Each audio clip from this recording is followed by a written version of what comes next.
তারুণ্য আর অভিজ্ঞতার সমন্বয়ে কেমন হতে যাচ্ছে তারেক রহমানের নতুন মন্ত্রিসভা, এখন সেই অপেক্ষায় পুরো দেশ। ত্রয়োদশ জাতীয় সংসদ নির্বাচনে নিরঙ্কুশ জয়ের পর রাজনৈতিক অঙ্গনে নতুন উত্তেজনা। আগামী 17ই ফেব্রুয়ারি প্রধানমন্ত্রী হিসেবে তারেক রহমানের শপথ গ্রহণের মধ্য দিয়ে শুরু হতে যাচ্ছে নতুন অধ্যায়। আর তার আগেই আলোচনার কেন্দ্রবিন্দু কেমন হবে নতুন সরকারের ড্রিম টিম।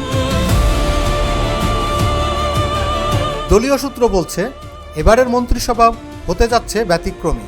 পদের হিসাব নয়, দক্ষতা আর পারফরম্যান্সকে গুরুত্ব দিয়েই তৈরি করা হচ্ছে তালিকা।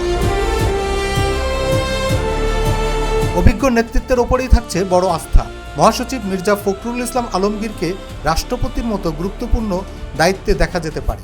সামরিক অভিজ্ঞতা ও রাজনৈতিক প্রজ্ঞার কারণে আলোচনায় আছেন মেজর হাফিজউদ্দিন আহমেদ। পররাষ্ট্র ও বাণিজ্য নীতিতে দক্ষতার জন্য আমির খসরু মাহমুদ চৌধুরীর নামও জোরালোভাবে ঘুরছে। পাশাপাশি নীতি নির্ধারণী পর্যায়ে থাকতে পারেন সালাউদ্দিন আহমেদ ও ডক্টর আব্দুল মঈন খান।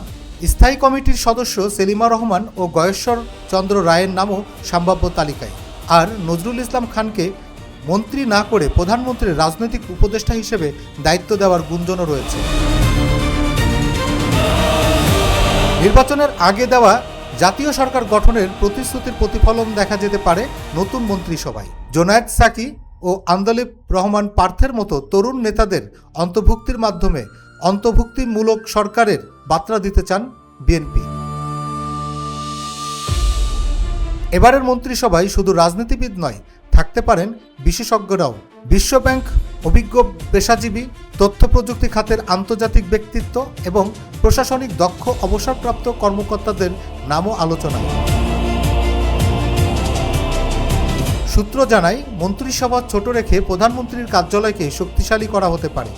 সেখানে থাকবে বিশেষজ্ঞ উপদেষ্টা ও শক্তিশালী পলিসি টিম। অন্তত 20 থেকে 15 জন তরুণ মুখ, নারী নেতৃত্ব ও আঞ্চলিক ভারসাম্য নিশ্চিত করার পরিকল্পনাও রয়েছে।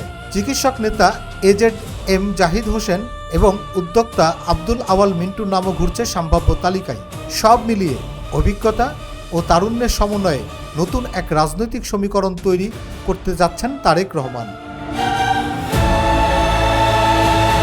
17ই ফেব্রুয়ারির শপথের পরই জানা যাবে কেমন হতে যাচ্ছে বাংলাদেশের নতুন মন্ত্রিসভা। Desk report, infinity Bangla.